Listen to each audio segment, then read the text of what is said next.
to this Focus Forum, one of an occasional series hosted here in the library. And welcome to you all. This is an informal occasion. We have some very informed and distinguished speakers to lead our conversation today. But I'm sure they'll be interested in hearing from you as well. So welcome again, as I say. Let me say some thank yous. First of all, thanks to the library's Programming and Communications Committee, who've done a lot of the work setting up this occasion. But also thanks to the co-sponsors of the event today. NU Bookstore is here with copies available outside to be signed by the author, collector's items. So bear that in mind before or as you leave at the end of the evening. And further sponsors of the event and collaborators in bringing this to fruition today are other parts of Northeastern, the Centre of Community Service and the Office of Prevention and Education represented here today, and thanks to them for helping to make this event happen. So this is a focus forum, forming opportunities for collaboration, understanding and service. And the theme today is going to be the provision of quality youth mentoring. This is a really key subject, and we're very lucky to have two speakers who in their different ways bring experience and understanding to these issues. Let me tell you a little bit about each of them. Stephen Wallace, whose nickname I have just learnt but will not offer on to you, has a wonderful range of broad experience as a school psychologist and adolescent counsellor. He's the national chairman and CEO of SAD, which I'm sure all of you know of, but I'll remind you, Students Against Destructive Decisions. He's an adjunct professor at Mount Ida College. But as well as all of that, he's a radio and TV maven, on-call, rent an opinion on the whole area of the subject matter, apart from anything else, of his book, Reality Gap, Alcohol, Drugs and Sex, What Parents Don't Know and Teens Aren't Telling. I'm not going to talk about or introduce or review the book to you now. They'll have an occasion to hear more of its contents in the course of this evening, and it's outside for you to buy copies of to read anyhow. So we look forward to hearing from Stephen, and we also look forward to hearing from Jordan Masters, our other conversation leader. Jordan's an NU student in the class of 2012.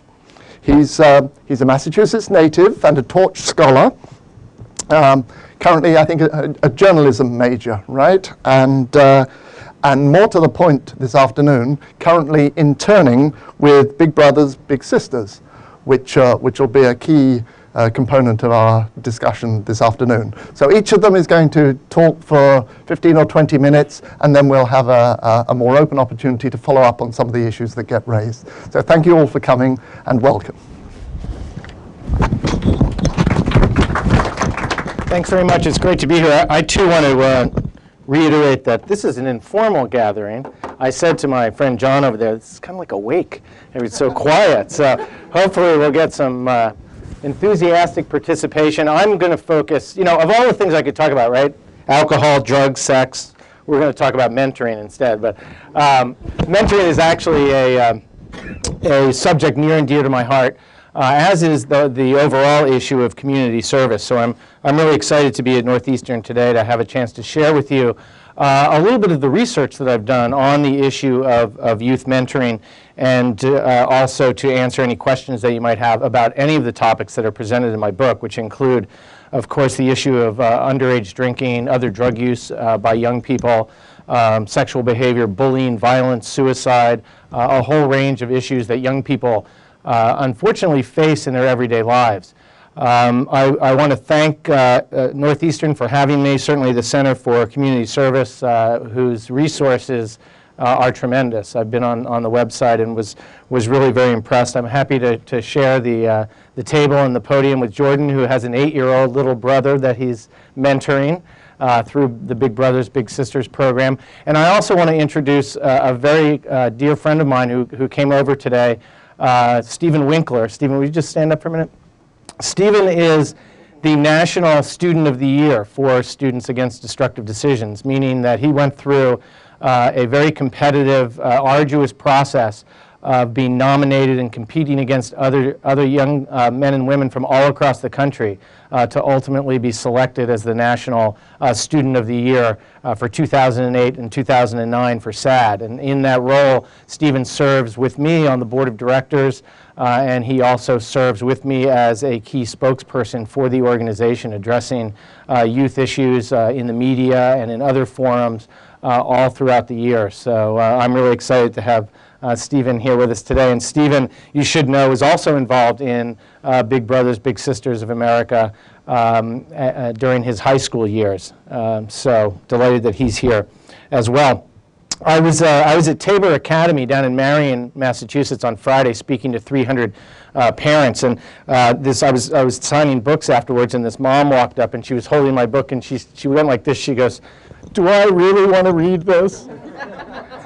And you know, I said, "Sure you do." You know, despite the scary title and the sort of ominous picture, my publisher refers to Reality Gap as a hopeful book, and I believe that it is a hopeful book because it celebrates the power of ideas and of action and the ability of parents and young people themselves to create positive change, meaningful change in their lives, in their families, in their schools, in their communities, and indeed in society at large.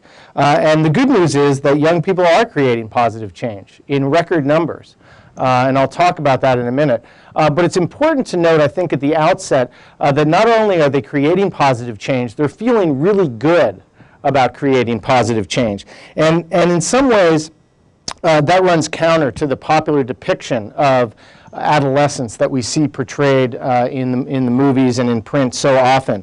You know, a depiction defined by anxiety and upheaval and acting out, or storm and stress, as was coined by G. Stanley Hall, who was the first president of the American Psychological Association.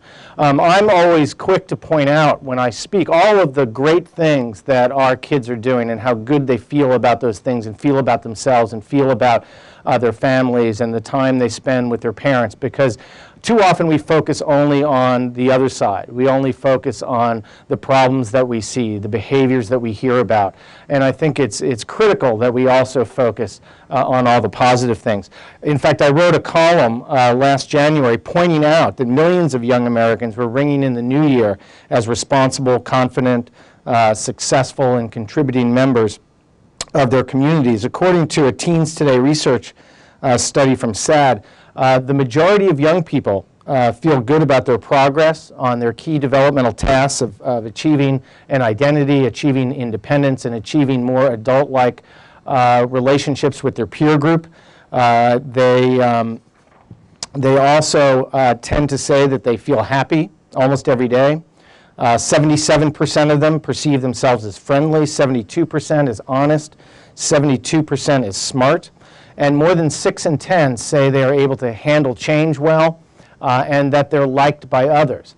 So that's a very positive spin on a stage of development that we often associate with moodiness and acting out.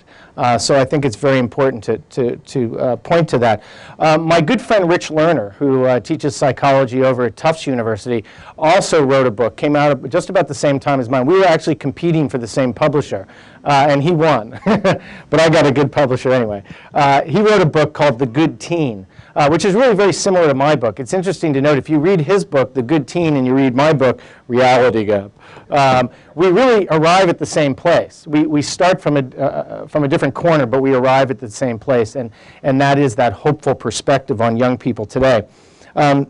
He also did some research and also rebutted that notion of adolescence as a time marked only by storm and stress. He found in his study of about 4,000 teenagers existence of what he calls the 5 C's, which are competence, confidence, connection, character, and caring, the 5 C's. And Lerner goes on to say that oftentimes those 5 C's coalesce in a 6th C, which he calls contribution. And that's what we're here to talk about today, contribution. And that contribution by young people is showing up in some very significant ways. According to Youth Service America, millions of young people are volunteering for community service and service learning programs, engaging in things like disaster relief, registering new voters, educating communities about good nutrition, and distributing HIV and AIDS prevention materials. That work by young people is so tremendously important. And it really serves as an antidote to what Harvard professor Robert Putnam calls the precipitous decline in social capital that impoverishes our lives and our communities. Social capital in this context that Putnam is talking about is defined as the collective value of all social networks and the inclinations that arise from those networks for people to do things for each other. 8 years ago, he published a book called Bowling Alone, which I thought was just a wonderful title. Some of you are nodding your heads, you've heard of it. In Bowling Alone, he chronicled the demise of connections in our society today. He cited plummeting rates of membership in PTAs, unions, and all kinds of clubs, long-term declines in blood donations, card games, and charity, and drops of 40 to 60% of participation in dinner parties, civic meetings, family suppers, picnics, and league bowling, which is what gave the, the book its name. More recently, he wrote a column in Time magazine where he highlighted a study by sociologists that compared surveys of Americans from 1985 to 2004. And what that study revealed was a significant decline in the number of people with whom we say we can discuss important matters. And Putnam goes on to point out that with that social isolation comes some pretty unpleasant things, such as rising crime, political coarseness, shriveling generosity. He says that people fail to connect, and more to the point that young people fail to thrive. And certainly helping children to thrive is what my work and my book is all about. And I'm a firm believer that one of the most critical ways that we can help young people to thrive is by making sure that they have an important mentor in their life. As I said, there's good news in the fact that we're seeing record increases in the number of college students, for example, who are, like Jordan, volunteering for community service, volunteering to be mentors to young people in the communities in which they live and go to school. Mentoring is growing exponentially through community and increasingly school-based programs that are designed to boost social and academic functioning. Big Brothers, Big Sisters that we've talking about saw matches grow from 27,000 in 1999 to 90,000 in 2002. That's an increase of 233%. That's just enormous. And my guess is that if we were to look into 2008, we would see even larger increases because we see that trend of volunteerism growing. So why is that so important? Why is this mentoring work by Jordan and Stephen and others so critical? Well, mentoring has been shown to enhance school performance, improve relationships with parents and peers, reduce initiation of drug and alcohol use, and I know it's Alcohol Week here, which is an interesting name. It's Alcohol Week, woohoo, here at Northeastern. And also to decrease incidence of youth violence. Those are some pretty interesting and important findings. We also know excuse me, that mentoring is closely linked with other important psychological and sociological constructs such as youth development, resiliency, and risk and protective factors. Now, there are really two types of mentoring. We've been talking thus far mostly about what I call formal mentoring or matched mentoring that run out of programs like Big Brothers, Big Sisters. But there's another type of mentoring that's critically important, and that is informal mentoring. Informal mentors are the people that children come into contact with in their everyday lives. They can be neighbors, relatives, teachers, coaches, counselors, and I'm going to talk more about those folks in just a few moments. But one of the things that I found in looking at all the research that was out there about the positive impact of mentoring was that virtually all of the studies that had been done on formal mentoring as opposed to informal mentoring. And as an informal mentor myself, someone who gets up every day and tries to be a good mentor and a good role model for the young people that I work with, I was really interested to see if we would see similar gains from the process of informal mentoring that we've seen with formal mentoring. So I designed a study that Liberty Mutual Insurance graciously funded, as they have all of my studies, to look at that process of informal mentoring. And here's what I found. Teens who identify at least one informal, influential, or natural mentor in their lives report that they feel better about themselves and that they're more likely to take risks that affect their lives positively as compared to kids who don't have such a mentor. Specifically, 46% of teens with a mentor reported a high sense of self versus only 25% of teens who did not identify a natural mentor in their lives. Excuse me. Additionally, teens with mentors reported that they're significantly more likely than teens without mentors, 38% versus 28%, to challenge themselves, to take positive risks, such as joining an athletic team or volunteering to perform community service. My study also showed that the depth and breadth of mentoring, meaning the number of mentors that kids have in their lives and the number of issues that they feel they can talk with their mentors about is also tremendously important and influence decisions that they make around drinking, drug use, and sex. For example, teens who report high levels of mentoring as opposed to low levels of mentoring are significantly more likely to avoid alcohol, to avoid using other drugs, and to avoid early intimate sexual behavior. So that's great. So then the question becomes, okay, well, who are these mentors? Who do teens and children look to as mentors? And we asked them that question. And they rank some of the very people I was talking about earlier: family members, friends, teachers, counselors, coaches, among the most influential people in their lives. Again, people that they come into contact with every single day. The characteristics that they ascribe to those mentors include trustworthy, caring, understanding, respectful, helpful, dependable, fun, compassionate, and responsible. And kids also say that being a good listener and offering great advice also makes them likely to be more successful as mentors. Now that sounds like a pretty tall order, doesn't it? Gee, where are those people that display all of those characteristics? But you know, it might not really be that difficult. One of my campers, a 14-year-old ninth grader, said, quote, "Being a mentor to someone does not mean you always have to know the right answer, just that you are always there when they need someone to lean on." And I think that is the essence of good mentoring, that there's somebody that's there, that's in their lives, that's presence. And that's present.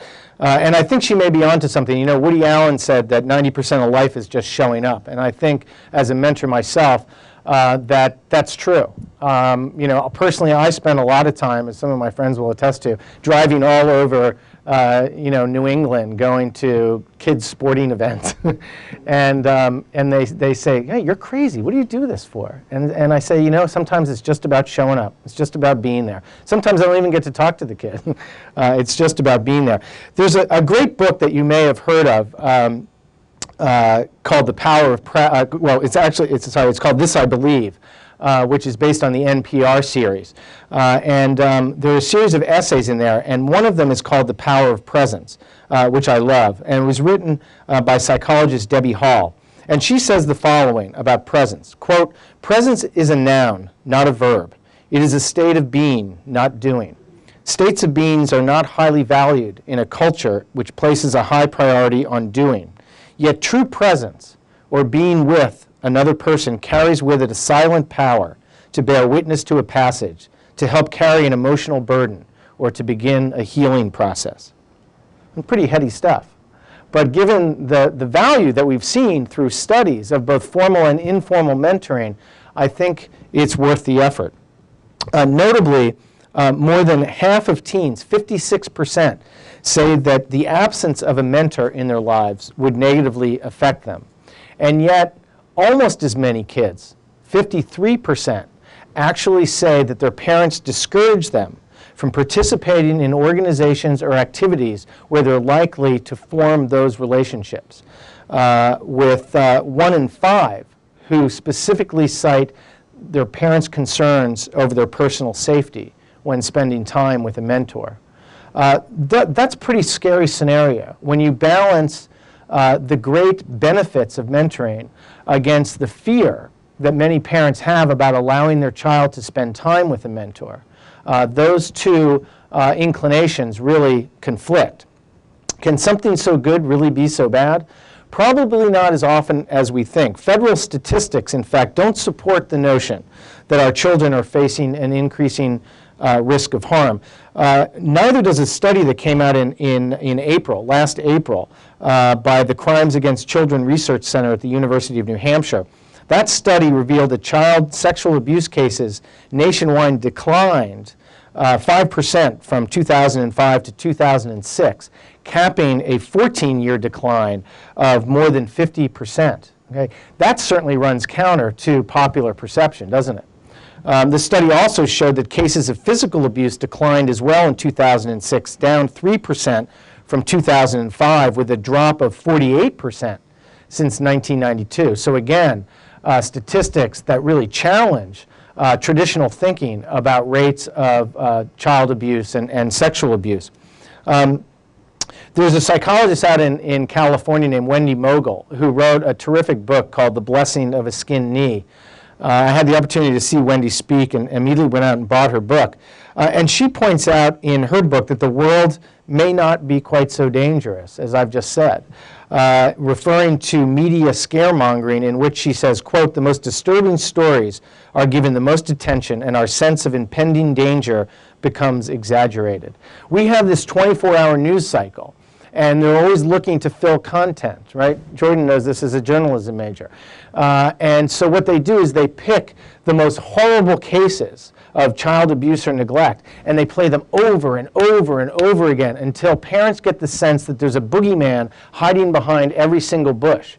And understandably then, it makes them reticent about allowing their children to spend time with other adults.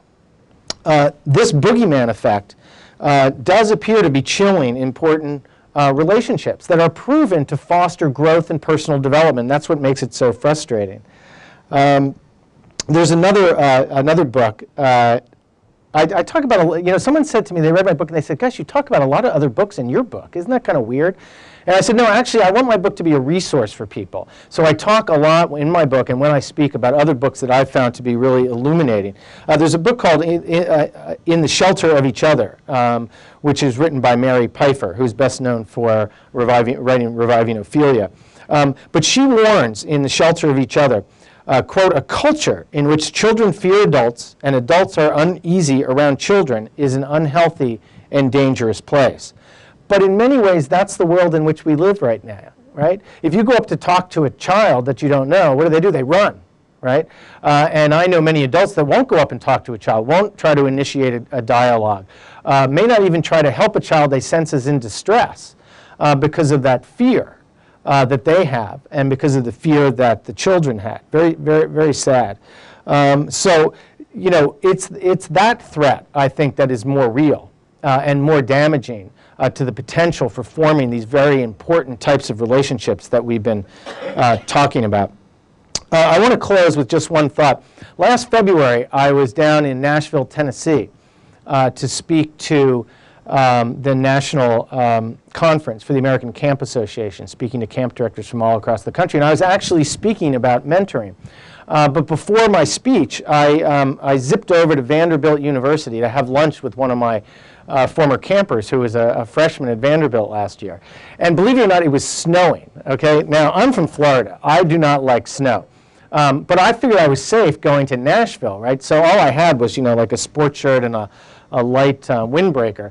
And I'm driving in a cab over to Vanderbilt, and it's snowing. And I said to the cab driver, "Is this kind of weird?"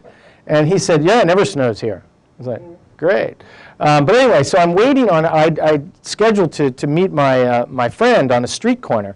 And he was running late, and I was freezing. So I ducked into a Barnes & Noble bookstore. And there on display, right out front, was a large black book emblazoned with the title Heroes. And it had black and white photographs of John F. Kennedy, Martin Luther King, and Muhammad Ali. And I'm looking at that, and I'm thinking to myself, this is what I'm going to talk about to the camp directors. I'm talking about mentoring, but I'm really talking about heroes, aren't I? I'm talking about people that are viewed as heroes in the minds of the young people that they mentor, as I'm sure Jordan is and Stephen is. So I started to think about, I wonder if you asked young people today, who are your heroes? You know, would they be likely to offer up a national political figure or a civil rights crusader or a sports legend? My experience tells me probably not. They're probably more likely to point to their mom or their dad or to their aunt or their uncle or to Jordan or to Stephen and to say, those are my heroes. So I think that that creates a call for action for all of us who care about young people, to spread the word about the importance of mentoring, and to get involved in any way that we can in the lives of young people, because we can change the world one kid at a time. Thank you for your attention, and I'll turn it over to Jordan, and then we'll answer some questions. Thank you. All right. I want to thank Mr. Wallace for, can everyone hear me? All right, okay, good. Yeah, I want to thank Mr. Wallace for being here and giving his wonderful presentation. Again, the Office of Community Service for inviting me here, and the Northeastern Library for their, I really enjoyed this series. When you bring authors here, you guys do a really good job. So a round of applause for them for putting this together. Wonderful series. All right, so I am a sophomore here at Northeastern. My name is Jordan Martins, and I double major in journalism and sociology. So I'm involved with the Big Brothers Big Sisters program. I've been involved for about a year, and I just recently got involved as an intern with them. So I go and recruit students here at Northeastern, and I can definitely speak about the trend of volunteerism. When I bring my little brother by on campus, everyone is so excited to see a little kid. Like, oh, first they're like, is that, like, who's that with you? Is that, you know, your little brother? I'm like, yeah, it's kind of interesting. I'm like, that's my little brother, yes. But for Big Brothers Big Sisters, so yeah, it's my little brother. They're all excited. I usually bring him by different areas like the cafeteria and my dorm room, and he can't get over the idea that this whole campus is my school. He's like, oh, so that's your school and goes to the cafeteria? No, this whole area is my school.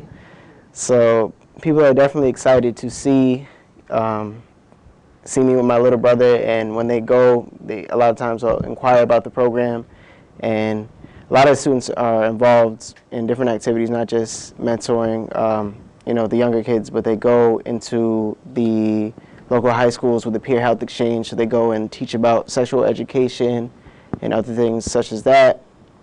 A lot of the fraternal organizations do community service as well, and the Office of Community Service also offers alternative spring break, which a lot of people participate in, do a really good job. People go all around the world to mentor to different at-risk areas. So definitely on campus there's a trend of people getting involved and students having concern about the world around them.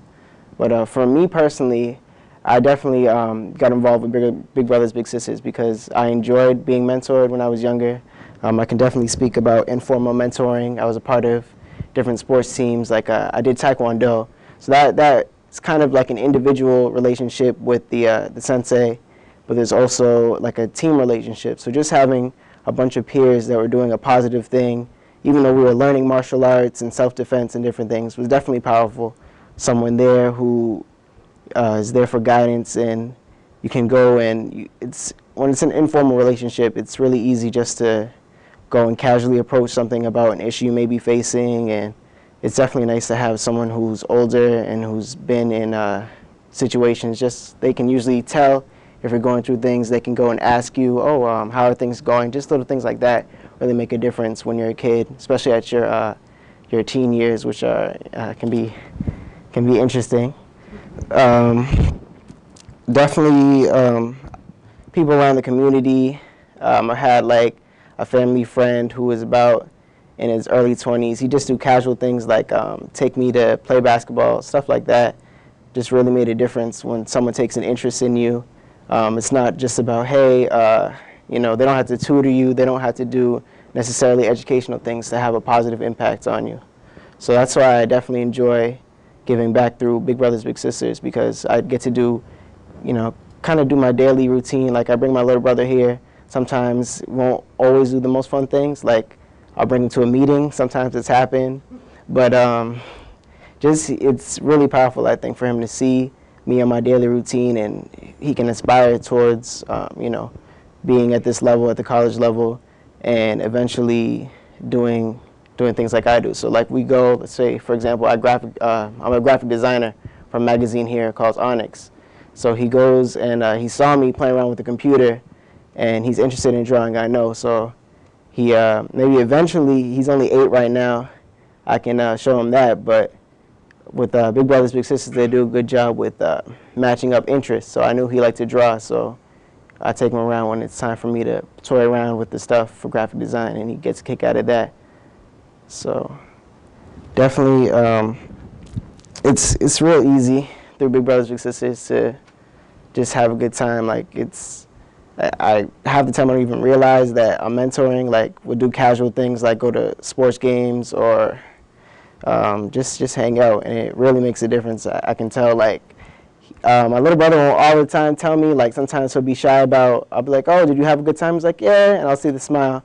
But they have people who work with us called match support, and they go and speak to the parents, and they go and speak to the match, and then later they'll go and tell you, like, everything they said afterwards, and I get the most beautiful responses. Like, he really, really enjoys the time that we spend together based off of some of the things that she tells me. So if anyone is interested in Big Brothers Big Sisters, I have information outside, so you can speak to me afterwards. And that's about all I have to say. Thank you for having me here.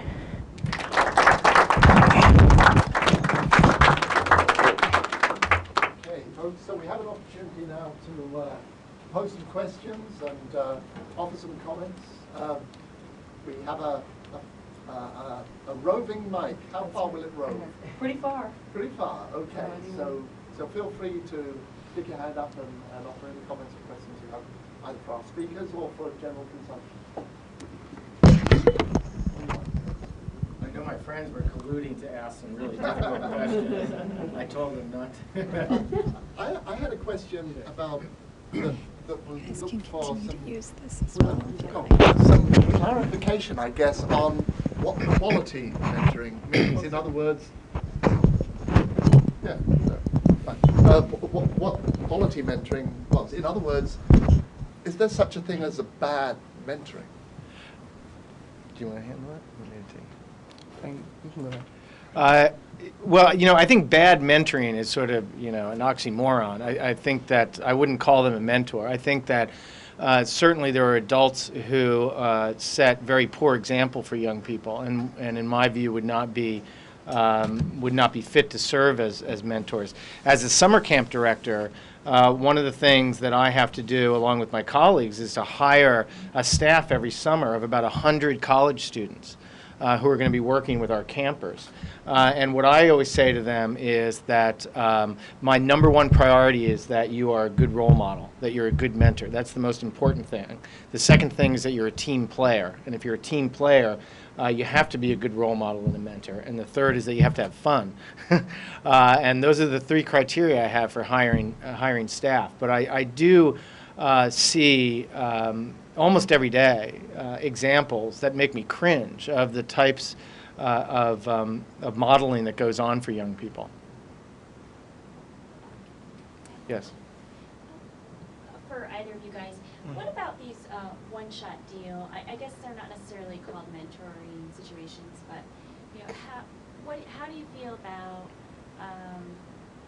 sessions where a young person's connected up with somebody, say, just for one day, whether it be coming into the company and following them around, or you know, in a meeting scenario or after school, versus, do you think that's effective versus the long-term mentoring commitment? I think even a short-term one-on-one meeting, or just a young person going into an environment which is new, so like maybe the corporate world or something that they're interested in, just it builds a framework for them so they get to see what it's really like. Because as a kid, maybe you have an idea about, okay, this is how an office is run and this is how things happen. But if you actually get to see how the process works, I think it's really valuable, because it can give the person being mentored something to aspire to. So in that situation, any exposure to any positive mentoring, I'd say works. But long-term relationships, I think, are more valuable because you can pick up more as you go along. But any type of attention, positive attention, learning experience is beneficial. What advice would you give to a mentor who's having trouble getting through to youths that are struggling with like social issues or academics? All right, I'll take that. Okay, so I think the big thing to remember is, especially with our age group, so someone being maybe a couple years older, is recognizing that you're not superior to them, that you were a couple years ago that could have been you, or that was you. So keeping that in mind, just basically being real with them and just speaking in general terms and calm terms, just having a casual attitude about it. Because the more that you come, it can be intimidating if you come any other way. So just keeping it casual, I think, is one of the best ways. But also, keeping it positive and keeping authority just subtly.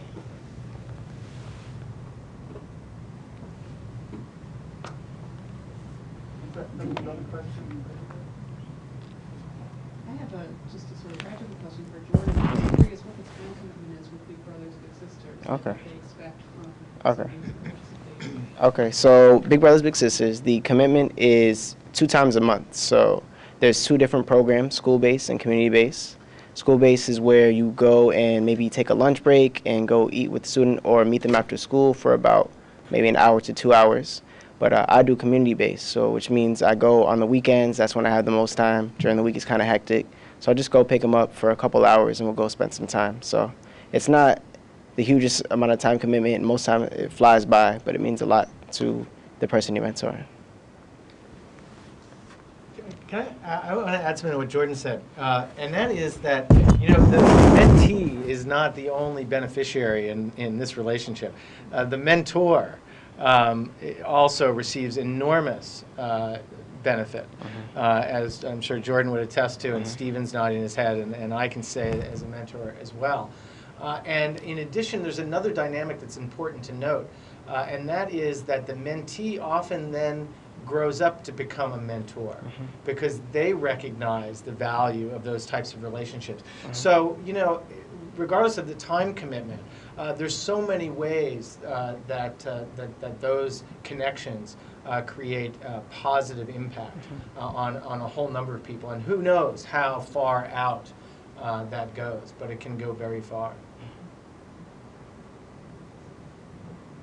I was just going to ask, you sort of highlighted this a little bit in the anecdote you shared, Stephen, but suggestions or advice outside of, let's say, formal mentoring programs with some of that informal mentoring that you were talking about, what would be good ways of going about that when sometimes it can feel uncomfortable if you're dealing with, let's say, a young person who's not directly related to, or there's a little bit of that, like, uncomfortableness approaching someone even if you think they might could benefit from help or from some intervention in terms of contact or Right. Well, I do think that the existence of some formal program is important. Not necessarily that there's a match, but I think you can volunteer to be a coach. You can volunteer, to be a tutor. You can volunteer to do community service with younger people. There's all kinds of ways that you can get involved in the lives of young people. And actually, I addressed that boogeyman issue in my book. To advise parents that there's great ways of getting their kids involved in organizations where mentors are present, and also that screen who those mentors are, and in many cases do background checks, do SORI and CORI checks, so that they can have a level of comfort. And we want them to have a level of comfort, certainly. So I think there are any number of ways to get involved. I know, I can say personally, when I went to college, when I was a freshman in college in a small town in central Pennsylvania, one of the things that struck me immediately when I arrived on campus was the discord between the college kids and the townies, and the terrible reputation that the college kids had in the community. There was a real rift. And for some weird reason, at age 18, I decided that I wanted to do something about that. And my interest was always in working with kids. So I volunteered to tutor at the middle school. I volunteered as a peer counselor at the high school. I coached the town little kids swim team. I actually ended up on some committee in town. And it was actually sort of funny because I'd be walking down the main street with my friends, and everybody I passed I would know because it was a small town, and all the adults would be like, "Oh, Stephen, hey." And like, how do you know all these people? Are you running for something? But I think that I left 4 years later with some really deep connections to that community and a whole pile of kids that I was able to work with, some of whom I'm still in contact with. So I think any college community can embrace that sort of model of going outside of itself and looking for those opportunities to become involved in organizations that serve young people.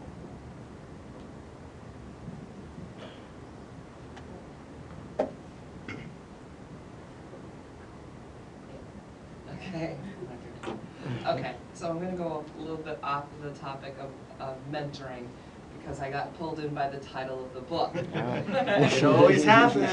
I know, and I'm like, don't bait and switch me, so I'm going to take you to this.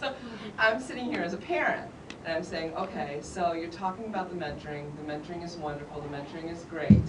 But there's also a level where we want to be able to relate to our kids. I'm thinking of students because I'm on both ends. But what would you say to a parent of how do you, besides saying, oh, I'm not going to talk to you, I'm going to go out and find you a mentor. The relationship that the parent has with the child is vital. So what do you do to embrace that piece and bring it together? That's a great question. I happen to believe that parents are, probably the most important mentors in the lives of their kids. But there's also research that suggests that kids need more than just their parents. There's a body of research, for example, that suggests that kids need at least 3 non-parent adults in their lives that really take an interest in them to maximize their potential, to maximize their personal development and achievement. So I certainly don't discount the role of the parent. And in fact, if you read the book, you'll see that it's principally about the power of parents. Yes, I talked about other mentors, but parents hold an especially significant role in guiding their children, in guiding the choices that they make. And there's all kinds of ways that takes place. But the fundamentally most important one is simply by practicing good communication skills. All of the research that I did for 7 years, that's reflected in this book, points out very convincingly that parents who take the time to talk with their kids on a regular basis during normal conversations about issues like drinking and drug use and violence and bullying and sex and suicide are overwhelmingly, not a little bit, overwhelmingly more likely to have children who make good choices. So the book is filled with sort of tips and strategies about how to have those conversations, when to have those conversations, how to approach kids about difficult issues. There's even sample dialogue in the book, which I really resisted. I hate paint by number books, but my publisher insisted that I put sample dialogue. So I did, but I have all this, precursors about, everybody does things their own way. Well, here's one example, But you raise a great point, and I think that parents too often underestimate the influence that they have on their kids. Because guess what? Especially during the teenage years, kids want to lead their parents to believe that they're not all that important.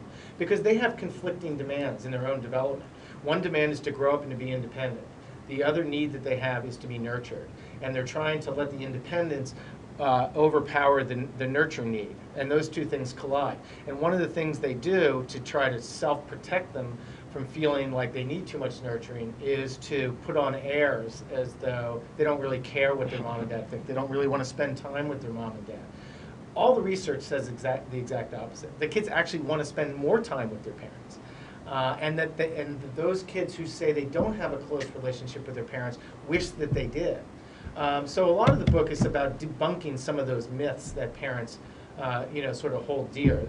Because what happens is when they buy into those myths and they underestimate their importance, they don't pay attention to the little things, the nuances. They don't spend the time in having the dialogue. They're not committed to those conversations because they don't think it really matters, but it does.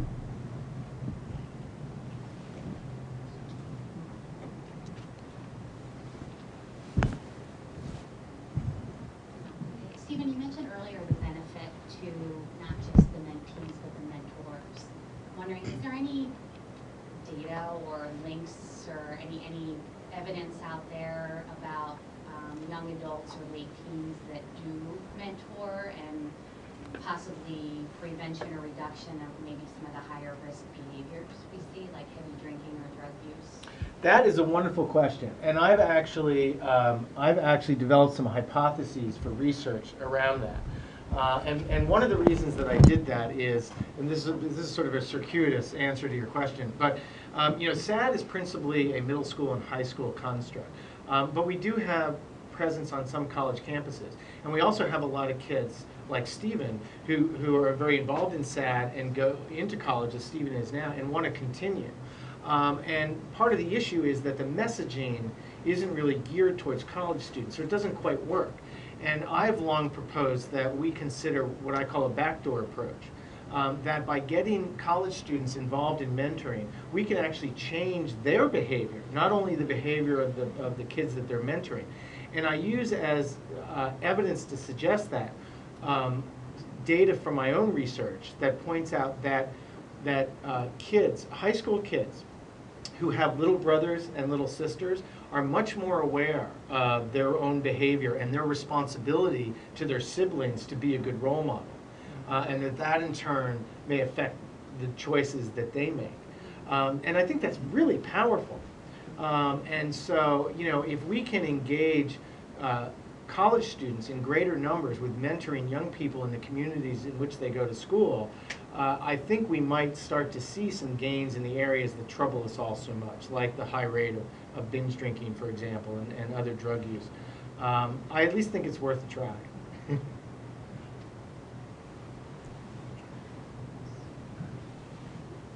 Any more questions on donations? A last question, yeah. You mentioned briefly that there's been an increase in the number of people who are mentoring and community service among young people and things like that. And I was wondering if you have if there's any research out there about what's contributing to that growth, and I mean, what's happening in that culture that's making that more prevalent, and what we can do to keep making that go up.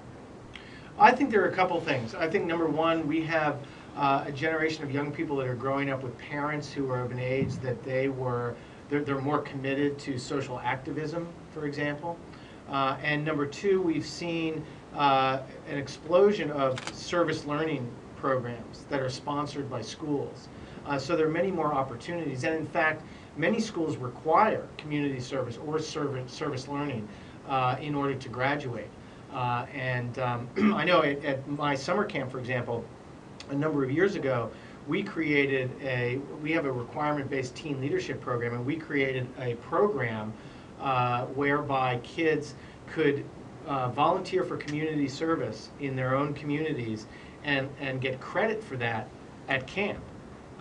Just as at camp, kids can do certain things and get credit for it towards community service requirements at home or in school. So I think there's a lot of reciprocity going on that's really encouraging kids to get involved, and it's become something not only that they have to do, but that they want to do, that they look forward to doing. I get emails from kids every single day, and a lot of them are so pumped up about their community service requirements, that the fact that they're going to the homeless shelter, or that they are going to Central America to help build a school, or what have you. At SAD, we have a national conference every year with hundreds of kids, student leaders from all across the country that come. This past summer, we were in Phoenix, Arizona. And at the beginning of each conference, we now have a day where kids can come early. It's a volunteer thing. They can come early, and we organize a community service project in that community. In Phoenix, it was painting a school. Is that correct? Yep, painting a nearby school. And this isn't something where you're dragging the kids out of bed going, come on, you gotta come on, you gotta go paint the school, right? I mean, people are revved up about it, they're excited about it, they want to do it. So we created this culture of giving something back. And it's a tremendously important movement, I think, in this country. Well, that's a really good and uplifting note on which to end. So let me offer your thanks to our speakers, Stephen Wallace and Jordan Martins, and thank you for coming today. And thanks.